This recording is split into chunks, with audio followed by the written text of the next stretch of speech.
Hi, I'm Mitch Gallagher. Welcome to Sweetwater's Guitars and Gear. We have a special guest with us here today. This is RJ Ronquillo. Great to see you, man. Great to see you too. Thanks for coming in. Yeah, thanks for having me.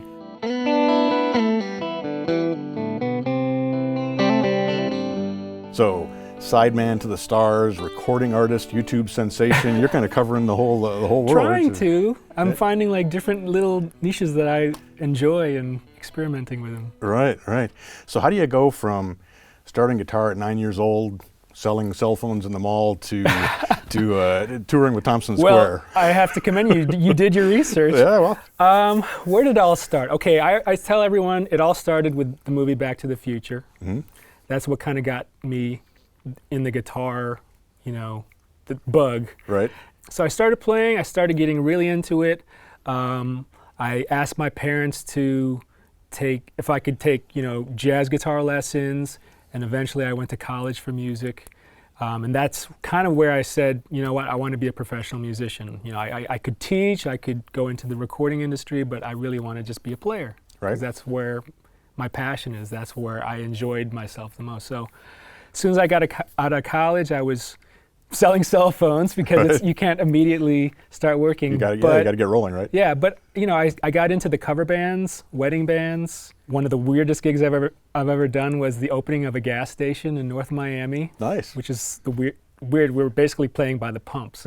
So I started doing that stuff. I met a bunch of different people, and eventually my name got passed around, and I started getting called for touring and session work, just in the South Florida area. So I kind of developed many relationships through that. Got into some bigger tours with like Ricky Martin, some sessions with hip hop artists, and then eventually I moved to LA. Did the LA thing for a little bit. Right. Moved to Chicago briefly, and made my way to Nashville. And it's really just the people I met kept on getting different phone calls for tours and just saying yes to as many of them as I could. Right, yeah. And just this last year, I told myself I would take a break from touring just to concentrate more on, what we're doing now with YouTube and social media and everything. So it's definitely been an adventure. Yeah. I followed some of your videos where you were on tour and showing kind of the day-to-day of the way the tour life is. I don't think that everyone recognizes what actually goes on when you're on tour. Yeah, that's one of the reasons why I wanted to do a behind-the-scenes type of tour vlog of especially the Nashville way of touring, because I feel it's a different way of touring as opposed to if you're on a pop tour out of LA or from Miami, like a Latin tour that I've done. So it's definitely an interesting look into that side of being a professional musician. So, and I didn't see a lot of videos on YouTube that were, showing what it was all about. So I said, hey, let me show you guys what I do, and we'll see what happens. And it did pretty well. I got a lot of views. Yeah, absolutely. Well, it's good stuff. Interesting look behind the scenes, like you said. So I think you're one of the more diverse people I've had here on Guitars and Gear. I mean, as you mentioned, the Latin stuff, but also reggae, and you have credits with Stevie Wonder and Stone Sour and Thompson Square doing country, and you do blues and jazz and things. How did you develop that diversity? I just like too many genres of music. That's really what it comes down to. I love, I grew up in Detroit, Michigan, and I listened to a lot of rock and roll radio, Motown. When I went to Florida for college, for University of Miami, I got into jazz, I got into Latin music, old R&B, hip hop, stuff like that. I moved to LA, I get into old school West Coast blues, kind of like T-Bone Walker, swing blues stuff, as well as, the rock and pop stuff of there. Moved to Chicago briefly, because I love blues, so one of the reasons why I wanted to live in Chicago was to experience that the history that they have of blues. Moved down to Nashville, country, pop, Americana, stuff like that. So it's just, for me, being a fan of so many different styles of music, that I wanted to learn how to play these different styles of music. So it just somehow seeped into my system. Right. Having worked your way through so many different genres and styles, is there a common thread that runs through all of them, or do you just immerse yourself completely in a particular style and then move on to the next one?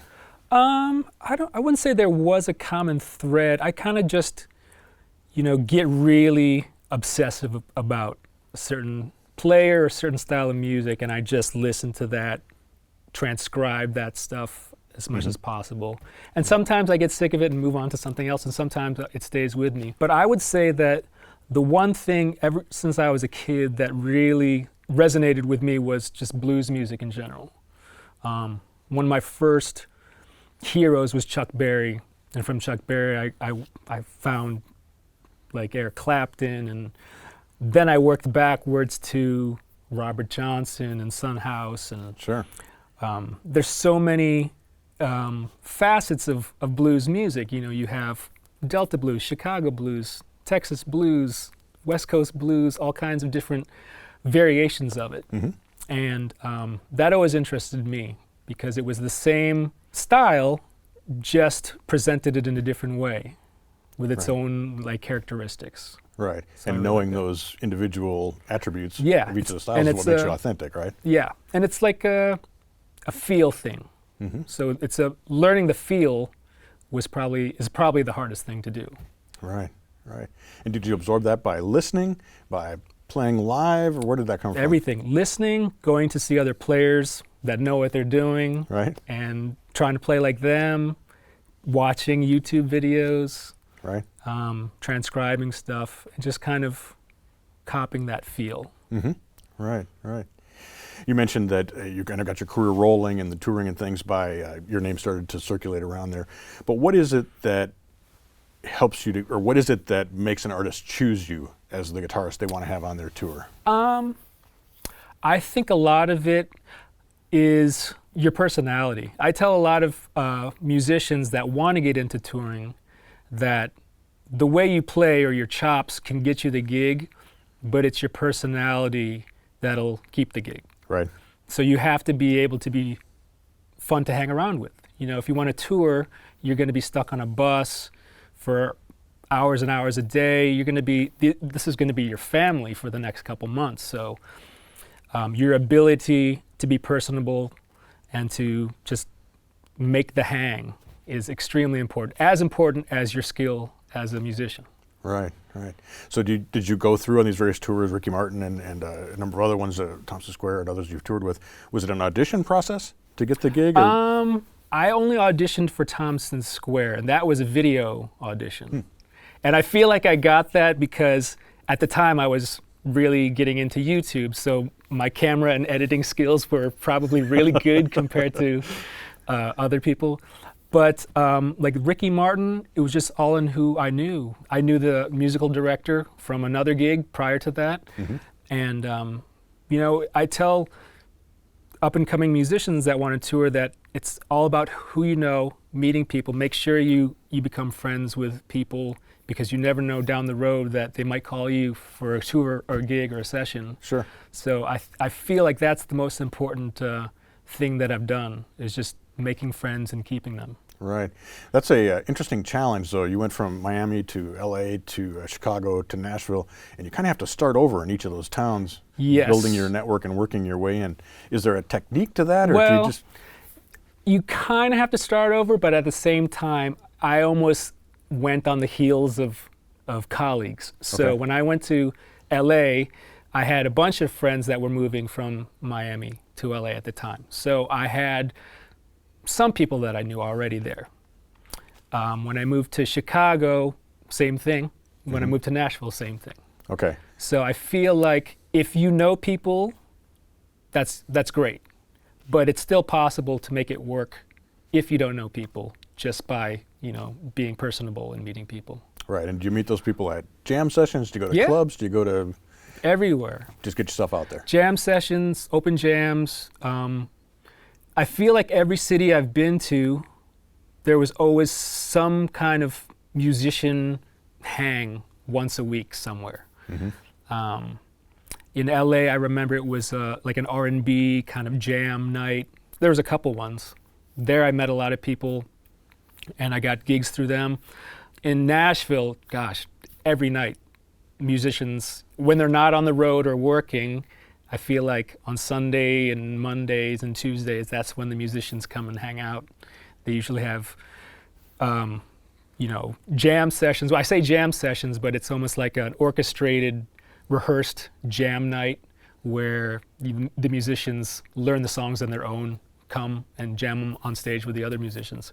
Right. So there's always, something happening in a city where there's a lot of musicians. Mm-hmm. So I feel like if you can find out when and where those are, that's the great place to start. And especially in Nashville, you never know who you're going to meet randomly at a grocery store or the bank. Right.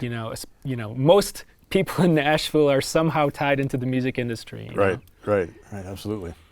So you've made the move, or you've been working this way, but you've made the move to pretty much being full-time YouTube, doing videos, product demos, those kinds of things. Tell us about making that move and how you got started with the whole video thing. So the whole video thing started, I want to say around 2010, 2011. I was interested in a particular guitar, and I had emailed the company and said, hey, do you offer artist discounts? And we were kind of going back and forth.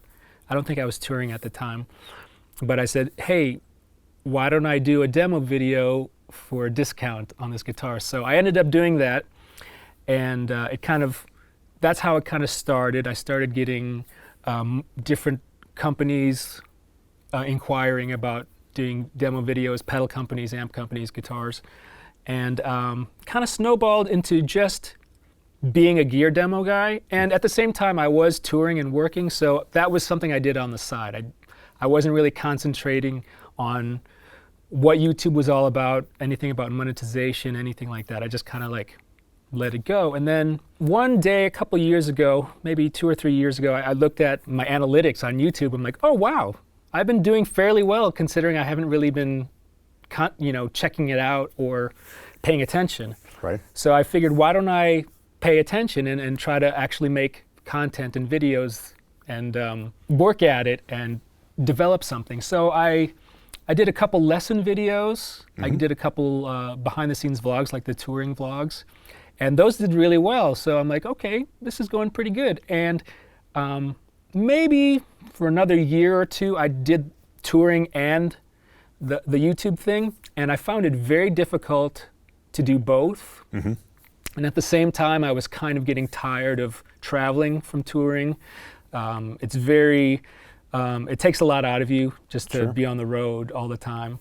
And I just wanted to be at home with my family and my dogs and everything. And it kind of worked out where, my YouTube work was going up, and I was really, really interested in what I was doing. I was passionate about it more than the touring thing. Mm-hmm. I still love playing. I still love touring, but I figured maybe take a break and see how I do with the YouTube thing. And so far it's been doing great. And I don't miss the touring. I miss the camaraderie, and I miss playing in front of people now and then. Right. But I still enjoy being at home and waking up. And sleeping on a bus isn't something you miss? Yeah, my back thanks me for it. Although I should say that my back is just as bad from sitting at a desk editing video.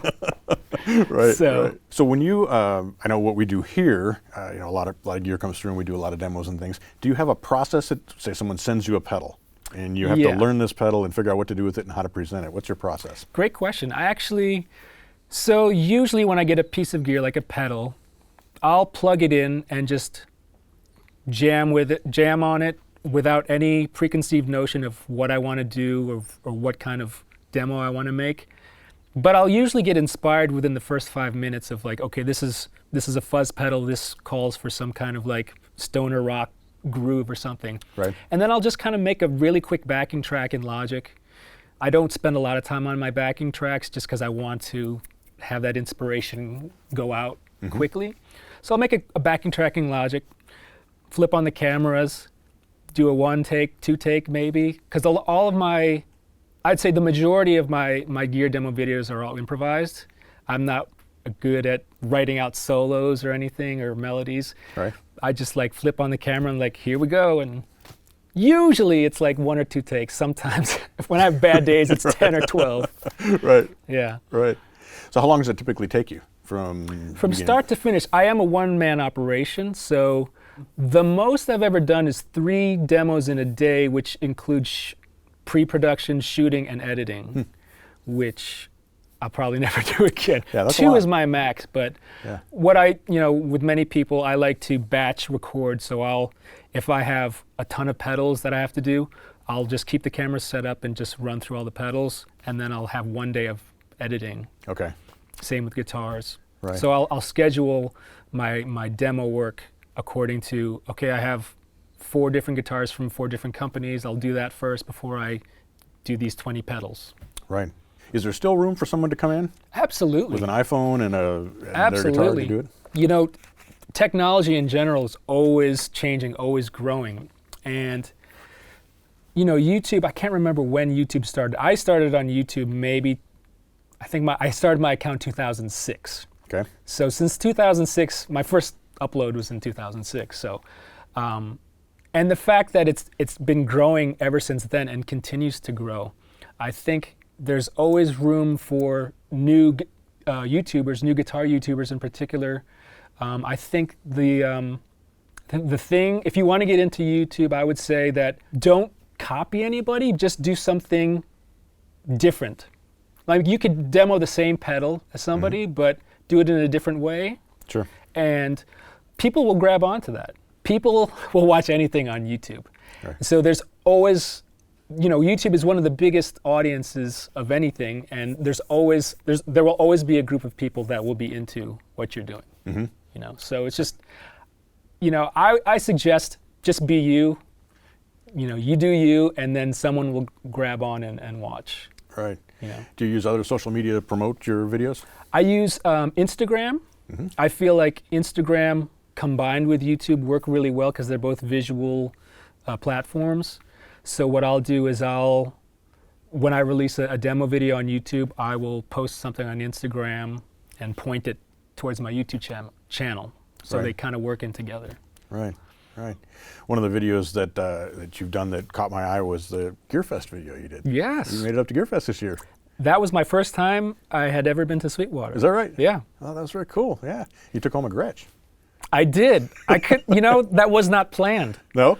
I think, I wasn't planning on buying anything, and I was just perusing the store, and I remembered, I think I remember seeing on the website that they had this particular model. It was the Eddie Cochran model that I had been looking for, and, you can't really find it in any store, but I wanted to play it in person just to see if I liked it. I had never owned a Gretsch in my life. I'm like, this would be a good first Gretsch to buy. Right. So I checked it out, and I immediately fell in love. And the fact that I was able to play it in person, because you guys have basically every single instrument here. Pretty much, yeah. So I love that I could check it out in person. And I'm like, okay, my wife's not going to like this, but here's my card. Right, here's my card. But you get the GearFest deal, so there you go. Yes, that's right. And what did you think of the whole GearFest experience? I thought it was amazing. I never realized how big of an event it was. And the fact that you could check out all the gear, meet all the celebrities, watch all the clinics and all the theaters and performance rooms and everything. I was blown away by it. Right. Oh, good. Good. Yeah, it's an amazing experience. I hope that everybody who's watching will get a chance to come and check it out. Yeah. Because and it's crazy. I was blown away by this facility, how large and how dialed in it is. Right. Yeah, it's a well-oiled machine. A well-oiled machine. Thank you. That's it's very efficient because that's what we do. Yeah. Right. We're very, very focused and very passionate about what we do, which is great that thank you for recognizing that. Appreciate it. Yeah. Absolutely. Man, it's so cool that you came up. I have to mention that you are here on behalf of Dan Electro, which is a new brand that we're Yes. carrying here at Sweetwater. Now we're very happy to have him here. What is it that you find interesting about these instruments? Well, I like that, they're iconic designs, but what they've done is taken those designs and updated them to today's standards. So, maybe in the past, some of the necks might have not been comfortable, or the joints might have been not as tight as they are now. So I feel like they're updated to today's standards for the professional player. Right. So you'll find that these are easier to play maybe than the vintage stuff. Stay in tune, great, and just ring out, but they still have that ring. I think Dan Electros are known for this chime, this ring Right. that they have, and you still find that with these designs. Right. Yeah, the vintage ones are they're fun to play, and they do their thing, but there are some limitations compared to the modern hardware that's on these. Sure. But they've still managed to maintain those lipstick pickups And the sound. and the construction and the vibe of that those instruments have. They're so much fun. And you were mentioning you have a 12-string, right? I have a 12-string and I have the 59 Right. Blue Sparkle, which is a looker. Which is beautiful, yeah. Yeah. We were saying you got to get you a baritone, man. I do. It's That's one of my favorite baritones I've ever played. Yeah, they're very, very cool. Man, I'm so glad you took the time to stop by and chat with us today. Great to have you here. I hope you'll come back again. Absolutely. Maybe Thanks do some for playing here next time. Yeah. Thanks for having me. Get you here for Gear Fests. It'd be great. Totally. Thanks. Thanks, Mitch. And thank you for joining me for Sweetwater's Guitars and Gear. Be sure to tune in next time. We'll have more guitars, more amps, more effects. We'll be making lots of music. I'm Mitch Gallagher.